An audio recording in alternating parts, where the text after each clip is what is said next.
Senhoras e senhores, meus jovens, a todos os votos de muita paz. Ernest Renan foi um notável escritor, historiador e filósofo francês. Viveu na França, especialmente no seu momento de produção, na segunda metade do século XIX. Portanto, era contemporâneo de Allan Kardec, naqueles dias da purificação espírita. Ernest Renan é considerado hoje um dos maiores e mais profundos pesquisadores da vida de Jesus. Inclusive, ele escreveu uma obra, aliás, traduzida já para o português, que pode ser considerada a biografia de maior profundidade, mais seleta sobre a vida de Jesus. O título da obra é justamente esse, A Vida de Jesus, de Ernest Renan. Nesta obra, em determinado momento, ele escreve: Jesus é um ser incomparável.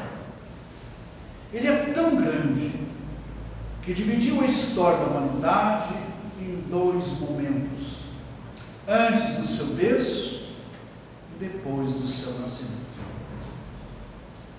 É desse Jesus, desse mestre, que nós iremos falar hoje. Especialmente lembrando que em sua época, Jesus proclamava as suas verdades, os seus ensinamentos, para uma sociedade extremamente complexa, porque, sendo ele judeu, trabalhava especialmente para os judeus do seu tempo. Lembrando que à época, a Palestina, o povo hebreu, novamente era cativo na história.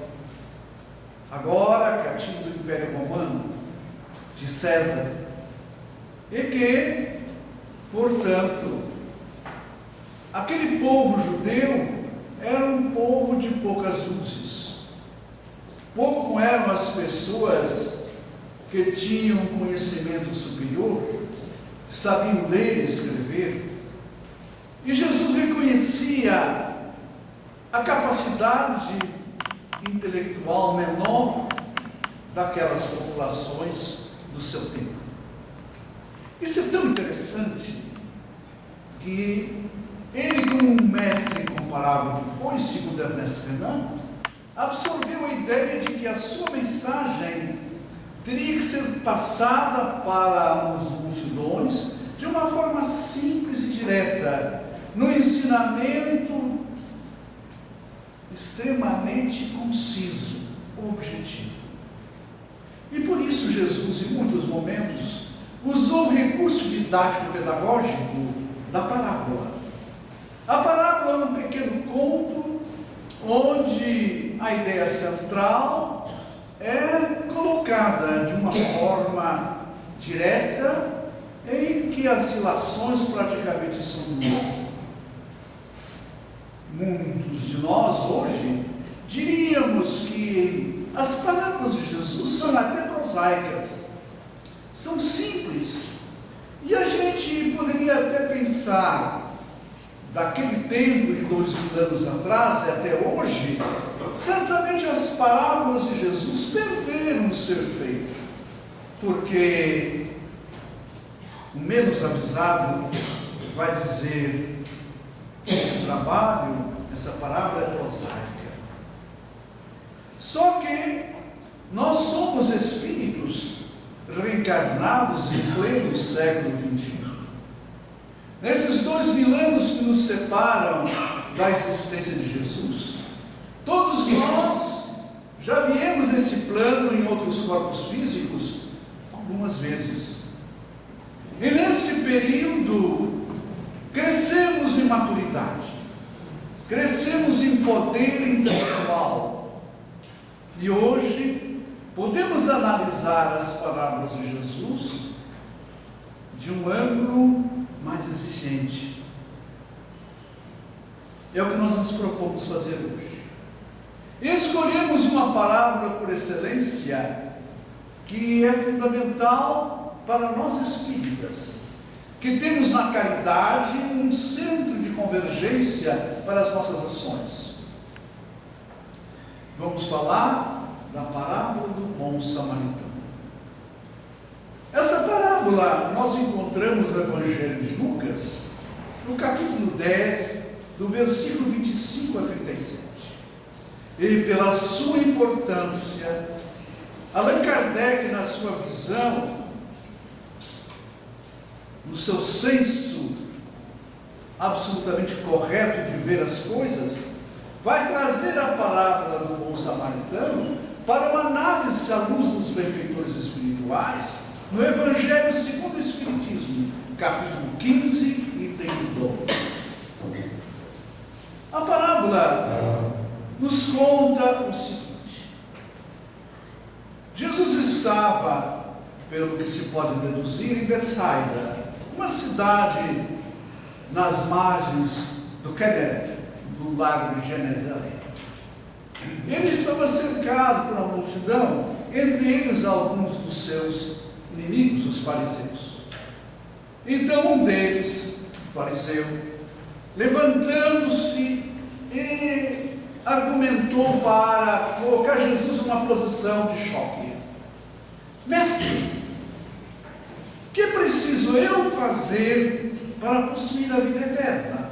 Perguntou o fariseu a Jesus. E Jesus, olhando aquele homem, contemplando, sabendo de quem se tratava, faz algo que pedagogicamente é excelente. Ele responde uma pergunta com uma pergunta. E ele pergunta: o que é que está escrito na lei? O que é que lês nela na lei? E o homem, o fariseu, respondeu: amarás o Senhor teu Deus de todo o coração, de toda a tua alma, com todas as tuas forças e de todo o teu espírito, e a teu próximo a ti mesmo. E diante da resposta, disse Jesus: respondestes muito bem, faze isso e viverás. Mas o homem, orgulhoso, querendo parecer que era um justo, diz a Jesus: mas quem é meu próximo? Diante da pergunta, Jesus toma a palavra e começa a falar. Um homem que descia de Jerusalém para Jericó caiu em poder de ladrões, que o despojaram, cobriram de ferimentos e se foram, deixando o homem quase seminu. Aconteceu em seguida que um sacerdote, um homem do templo, descendo pelo mesmo caminho, viu o homem caído, mas passou adiante. Não demorou muito pela estrada, passa um levita, tendo observado o homem caído, olhou e, da mesma forma, passou adiante sem nada fazer. Mas eis que entra na cena um samaritano, que viajava e que, chegando ao lugar onde jazia o homem, tendo-o visto, parou. Foi tocado de compaixão. Desceu do seu cavalo, aproximou-se do homem caído, deitou-lhe óleo e vinho nas feridas e as pensou. Depois, colocou o homem no lombo do seu animal e levou essa pessoa a uma hospedaria, já em Jericó, e cuidou dele naquela noite. No dia seguinte, tirou 2 denários, uma moeda daquela época, e os deu ao hospedeiro, dizendo: trata muito bem deste homem, e tudo que despedires a mais, eu te pagarei quando regressar. Diante da parábola, terminada a história, Jesus pergunta: qual desses 3 parece ter sido próximo daquele que caiu no poder dos ladrões? O doutor da lei, o fariseu, respondeu: aquele que usou de misericórdia para com ele. Então, vai de Jesus e faz o mesmo. Essa história, a parábola do bom samaritano, muito simples. A gente vai depender da história que a gente precisa ajudar alguém que está caído. E quando a gente ajuda alguém que está caído, esse alguém é nosso próximo. Os fariseus daquela época, o povo daquela época entendeu essa parábola completamente. Mas, meus irmãos, 20 séculos depois, a gente ao olhar essa parábola, ao ler essa parábola, a gente vai ficar nessa simplicidade. Ou será que o mestre incomparável, e nunca houve na terra um mestre igual, não deixaria para os homens dos séculos futuros um ensinamento de maior profundidade, onde as concepções são mais elevadas? Claro que sim. Lembram de Ernesto Rezan? Jesus é um ser incomparável. Ele é tão grande que dividiu a história da humanidade em 2 passos, antes dos hebreus e depois dos judeus. Então vamos ver como hoje nós podemos, como espíritos que somos todos nós, diante da história, reprogramar a palavra do bom samaritano. Comecemos. Um homem descia de Jerusalém para Jericó. Paramos aí. Existem ensinamentos aí? Sim, existem. O que é Jerusalém? Jerusalém, todos dirão aqui, é hoje a capital do Estado de Israel. É uma cidade antiga, praticamente com mais de 3.000 anos de história. Mas Jerusalém, já na época de Jesus, era a cidade sagrada, a cidade do Templo de Salomão, era a cidade que guardava o decálogo na Arca da Aliança, era a cidade central do judaísmo, da espiritualidade judaica. Então, nós podemos fotografar essa posição de Jerusalém e dizer que Jerusalém é símbolo que representa na história a espiritualidade do ser humano. E Jericó?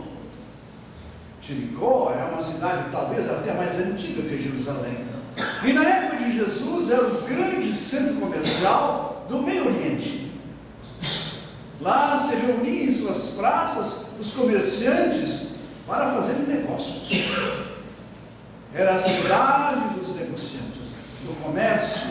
E lá existia de tudo vinculado a essa possibilidade da humanidade, das negociações, do poder, do dinheiro, dos vícios de profundidade.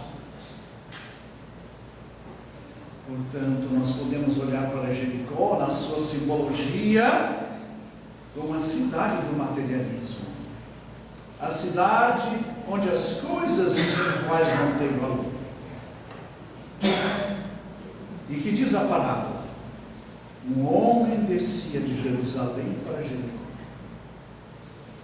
De Jerusalém para Jericó descia.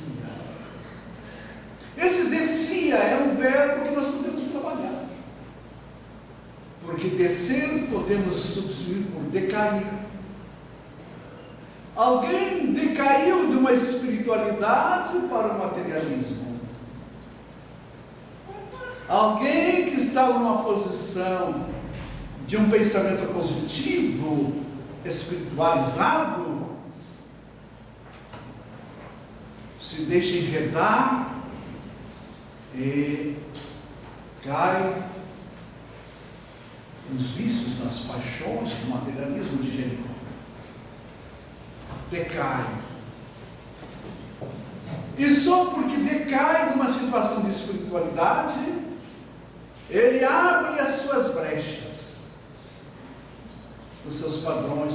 E então, ele é vítima de ladrões. Que ladrões são esses que nós falamos no século XXI? São os vícios, é a corrupção, é essa loucura pelo poder, pelo dinheiro, que faz que os homens deixem de ser homens, e os homens se tornem loucos dos homens, e fazem com que muitos caem na sarjeta da estrada, num processo em que há decaimento, descer de posições superiores para posições menores. Que profundidade, que visão Jesus tinha. Para começar, um homem descia de Jerusalém para Jericó, quanto ensinamento. Isso acontece conosco hoje. Quantas são as pessoas que estão vivendo uma situação de espiritualidade e daqui a pouco se deixa ter pelo poder do dinheiro, pelos vícios, por maldades, e cai no extremo da corrupção, da miséria, do materialismo. Acontece a toda hora. O Deus dinheiro, o Deus poder, corrompe os homens, faz com que eles decaiam, saiam da espiritualidade. E isso é norma, inclusive, e temos notícias disso entre os espíritas. Portanto, Jesus faz um alerta geral, para que oremos e vigiemos, para não cairmos em tentação.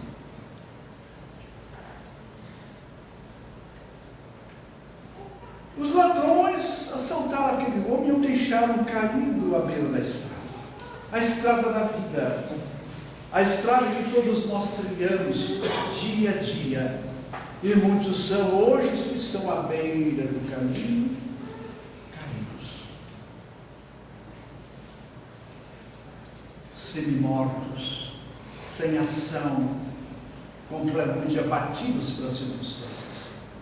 Na modernidade nós temos as depressões, temos as obsessões, temos as maldades de toda a estirpe. Então uma parábola no centro. Mas continuemos. Aconteceu em seguida que um sacerdote, descendo pelo mesmo caminho, viu o homem caído e passou adiante. O que ele quer dizer com isso? Primeiro, vamos esclarecer a questão do sacerdote. Não é o sacerdote que nós conhecemos hoje, no tempo de hoje. O sacerdote da espiritualidade judaica, um guardião do templo de Salomão, da hierarquia religiosa judaica, cuja uma das grandes obrigações era justamente cuidar dos pequenos. Ele que ensinava que Deus ama todos. Mas quando viu o homem caído, necessitando de ajuda, o que ele faz? Aperta o passo com medo. E o medo é filho da ignorância. Se afasta e não quer se comprometer. Quantas pessoas hoje não querem se comprometer diante da dor do próximo? Pelo contrário, em muitos de nós, a virtude e piedade nasceu na nossa intimidade. E quantas vezes nós olhamos para alguém caído na sarjeta e o xingamos, e o colocamos numa posição de inferioridade, esquecendo-nos que aí está um irmão, um ser humano igual a nós. Talvez abatido pelas circunstâncias da vida, mas ainda um ser humano que merece respeito e merece a nossa compaixão, a nossa piedade. O sacerdote não atentou para isso, seguiu adiante. Em seguida, diz Jesus na sua parábola, um levita que também veio àquele lugar, tendo observado o homem caído, passou igualmente adiante. Levita é uma personagem que Jesus traz à cena, lembrando que os levitas eram os intelectuais daquela época. Não eram os religiosos, eram os intelectuais. E o intelectual segue o mesmo procedimento do religioso. Vendo o homem caído, não faz. Ele que devia saber mais do que ninguém, porque tem a potência da cultura, de que é dever ajudar o próximo, ajudar quem está caído, dentro das circunstâncias. Ele apaixou o pausa também. Mas eis que agora, diz Jesus na sua palavra, mas um samaritano que viajava, chegando ao lugar onde jazia aquele homem, tendo visto, parou. Olha o mestre incomparável. Jesus vai trazer o seu terceiro personagem. O primeiro foi o sacerdote, o segundo ele. Para a cena do homem caído. E ele vai buscar quem? Um samaritano. Quem era um samaritano na época de Jesus? A classe mais baixa e mais repudiada da sociedade judaica. Eles eram discriminados por algumas questões religiosas. Por exemplo, o samaritano só acreditava no Velho Testamento, nos cinco primeiros livros do Velho Testamento. Eles não acompanhavam o Torá. E durante o grande exílio da Babilônia, eles se miscigenaram com os povos daquelas regiões. E, portanto, a sociedade judaica os afastou. Era proibido a um judeu se dirigir a um samaritano. Isso é tão interessante que é uma outra passagem no Evangelho, em que Jesus chega ao poço de Jacó, onde está uma mulher se servindo da água do poço. E Jesus pergunta a ela, dá-me água. E ela se surpreende, dizendo, mas como tu, um judeu, pede a mim, uma mulher samaritana, água? E Jesus diz, dá-me dessa água e viverás. Então vejam que havia uma discriminação profunda aos samaritanos. O que Jesus faz? Vai buscar esse personagem. Esse personagem detestado na sociedade judaica, minimizado na sociedade judaica. E ele então, vendo o homem caído, o samaritano, ele fez algo diferente. Parou.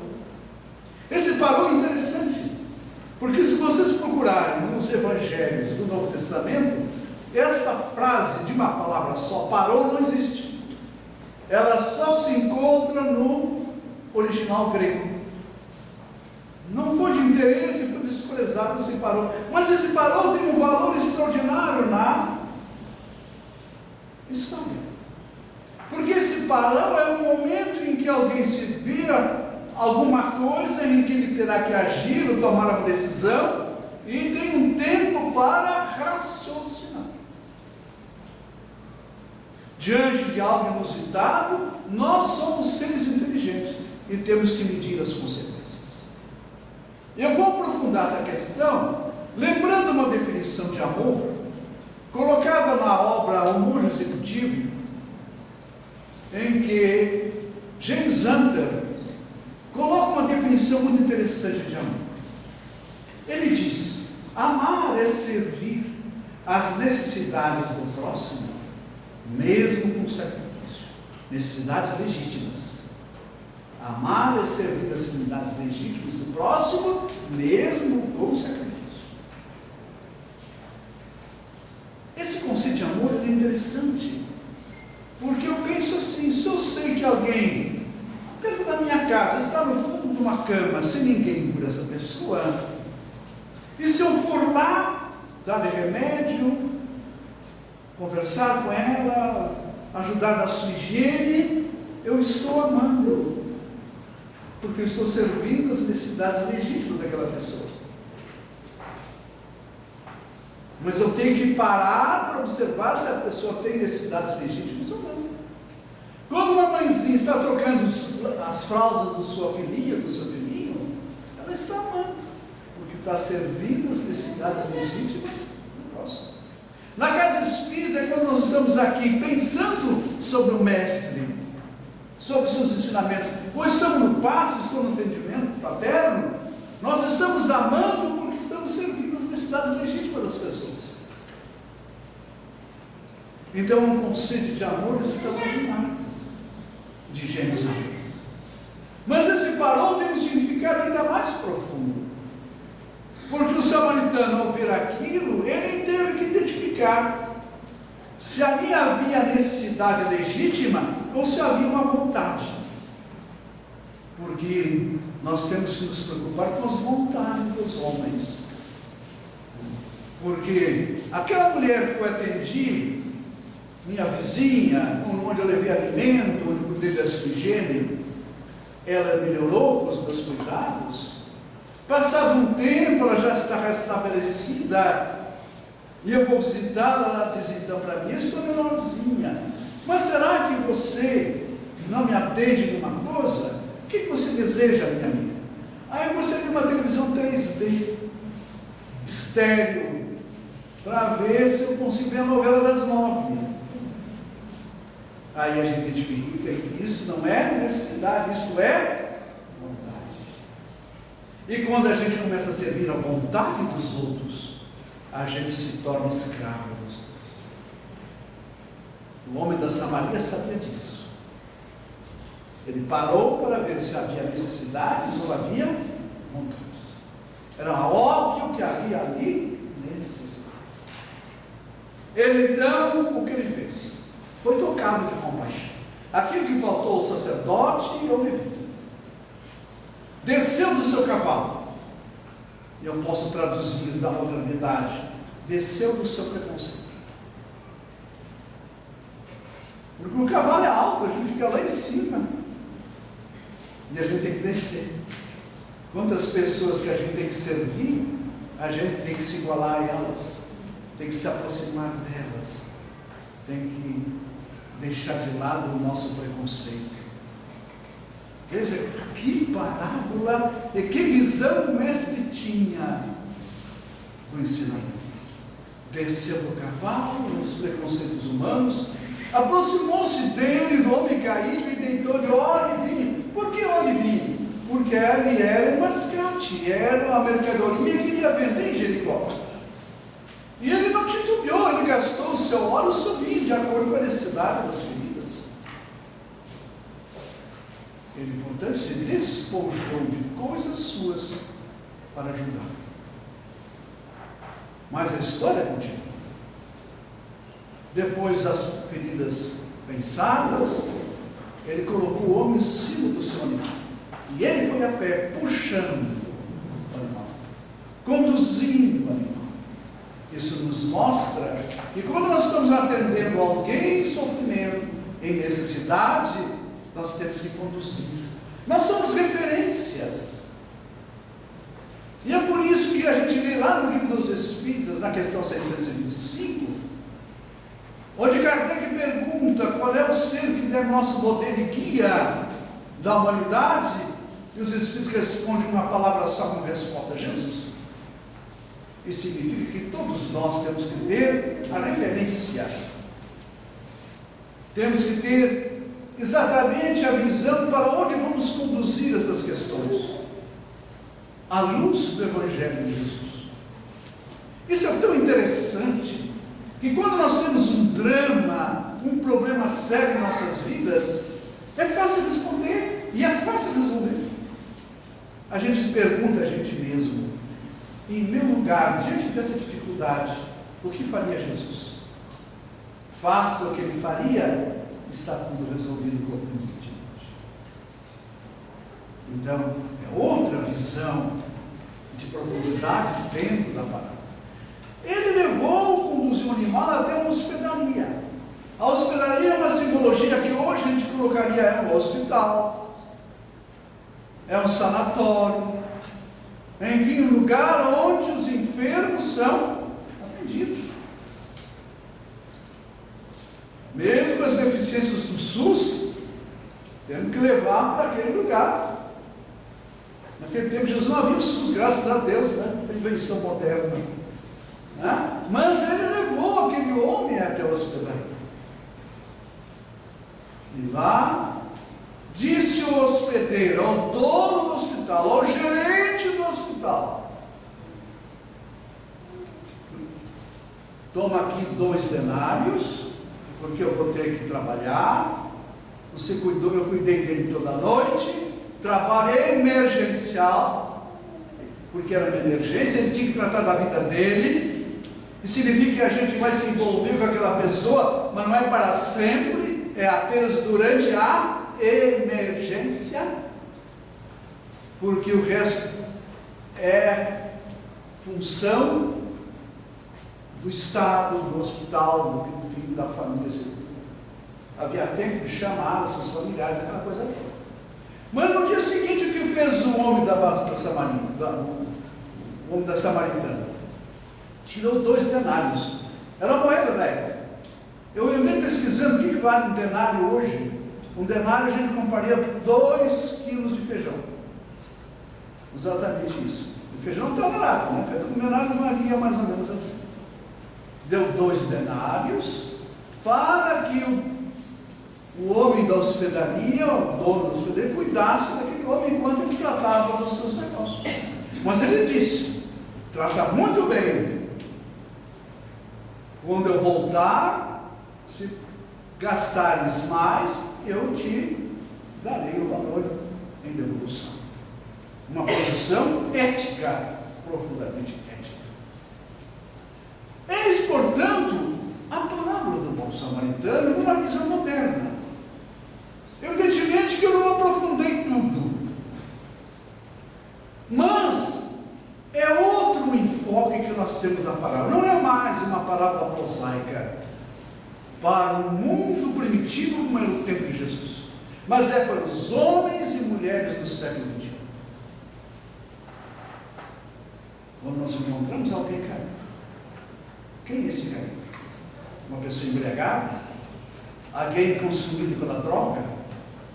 Alguém que está na sarjeta por qualquer situação? Uma pessoa em desespero, um obsidiado, seja o que for, nós temos que parar, observar necessidades legítimas ou vontades. E aí, se a compaixão já nasceu dentro de nós, vamos agir. E agir com bom senso, provendo as necessidades legítimas daquela pessoa. E aí, é esse conceito moral extraordinário que a palavra nos traz, é onde nós vamos consolidar essa visão espírita da palavra. E essa palavra, essa consolidação final, ela está estabelecida na questão 629 do Livro dos Espíritos. Quando Kardec pergunta aos benfeitores da humanidade, pela excelência mediúnica, ele pergunta: o que é moral? E os Espíritos respondem: moral é a regra do bem proceder. Repito: moral é a regra do bem proceder. Ora, numa análise de profundidade, essa resposta moral é a regra do bem proceder, a gente verifica que a palavra-chave da resposta é a palavra bem. Isso é tão verdade que imediatamente Kardec pergunta aos Espíritos na questão 630, a outra era 629, mas o que é o bem? E os Espíritos respondem: o bem é tudo aquilo que está de acordo com a lei divina. Então, meus irmãos, nós sabemos exatamente o que temos que fazer. Nós somos seres regidos por leis. Leis físicas, leis morais e leis recentemente descobertas pela humanidade através da doutrina espírita, as leis espirituais. Essas leis, cada um de nós pode desafiar. As leis físicas a gente até pode. A gente pode dizer assim: eu não acredito na lei da gravidade, e vou provar isso, não existe lei da gravidade. Sobe em cima do telhado e se joga. O que vai acontecer? Vai quebrar uma perna, um braço. O que ele fez? Ele se castigou a si mesmo, porque o o ato de desafiar a lei resultou numa penalização que ele colocou a si mesmo. A mesma coisa com as leis morais. Quando eu não procedo bem, quando a minha consciência está dizendo que é errado, e eu faço errado, e esse é o mal verdadeiro, eu assumo uma dívida com a lei divina. Eu assumo uma dívida com a lei divina. Isso não tem nada a ver com castigo divino, porque castigo divino não existe. O que existe é a penalização que eu mesmo gerei a mim mesmo no momento que infringi uma lei moral, que é uma lei divina. E as leis espirituais, sequer a gente pode desobedecer. Porque lá no mundo, nós estamos lá no mundo espiritual, a gente diz assim, eu não quero reencarnar. Os espíritos não faz mal, vai reencarnar sim. Ou a gente está aqui na Terra dizendo, eu não vou desencarnar. Desencarna. Porque existe um processo biológico, regido por leis, em que eu vou desencarnar em um momento. Porque na verdade existem apenas duas únicas situações em que existe fatalidade: o ato de nascer e o ato de morrer. Então, nós estamos muito bem equilibrados nessa visão. Então, moral está vinculada à ideia do bem, e o bem é moral. Mas, além da moral, nós temos que, na sociedade moderna, sermos éticos. E o que é ser ético? Ser ético é pegar esses valores morais que eu tenho e aplicá-los na sociedade, na nossa vida de relação com o próximo. E agora a gente sabe quem é nosso próximo. A palavra do bom samaritano nos ensinou isso. É aquele a quem a gente ajuda, aquele que a gente está próximo. Muito bem. Sabemos o que é moral, o que é ética. E o grande escritor britânico, Oscar Wilde, nos coloca algo fundamental para encerrar a nossa fala. Para concluir esta visão da palavra do bom samaritano.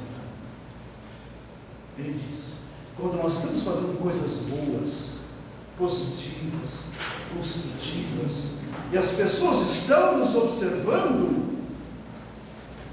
este é um procedimento ético. Mas quando nós estivermos fazendo as mesmas coisas boas, as mesmas coisas morais, as mesmas coisas construtivas, e eu estou só, e ninguém está comigo, e ninguém me observa, isso é a força do meu caráter. E o caráter é a expressão legítima de que somos nós, espíritos. É o resultado do processo da nossa evolução como seres espirituais, diante da nossa visão das leis divinas do nosso Pai. Então, meus irmãos, ao sairmos desta porta, na nossa cara Sociedade Espírita Allan Kardec, nesta segunda-feira, nós devemos sair com outra visão de espiritualidade. Reconhecermos como espíritos imortais, que não viemos à Terra por acaso, nós viemos à Terra, cada um com uma missão, como uma missão justa, com as dores e provações e expiações necessárias pelos erros cometidos em vidas passadas, os reajustes que a lei determina. E quando saímos lá fora, deverá sempre estar nos inundando a palavra do bom samaritano, dizendo compaixão, respeito, visão moral, visão ética para com o nosso semelhante. É isso que se exige do homem, da mulher e, por que não, dos jovens do século XXI. Muito obrigado.